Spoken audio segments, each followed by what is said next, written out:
Prenez votre poste d'après-midi, donc vous avez eu les transmissions de vos collègues, et vous allez effectivement découvrir un certain nombre de choses en rentrant dans la chambre, en prenant votre poste. Valérie Tempel donne les indications au personnel soignant du centre hospitalier spécialisé. Elle va ensuite les laisser pendant une dizaine de minutes dans cette chambre fictive.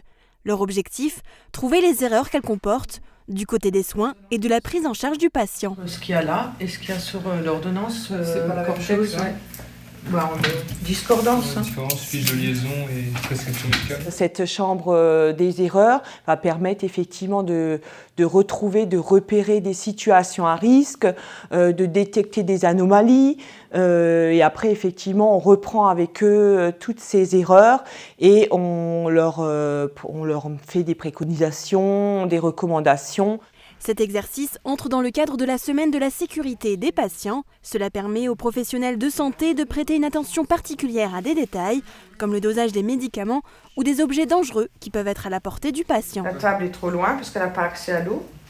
Et si elle est agitée, je ne sais même pas si...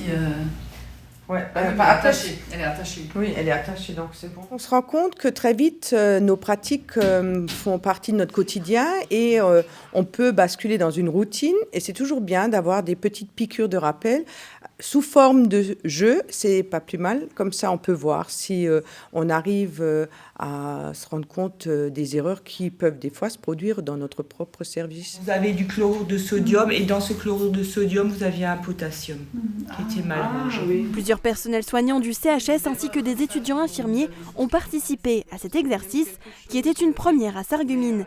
Valérie Tempel, qui s'est occupée de la gestion de la chambre des erreurs, souhaite réitérer l'opération et imagine les choses en plus grand, pourquoi pas sous forme d'escape game en regroupant plusieurs services.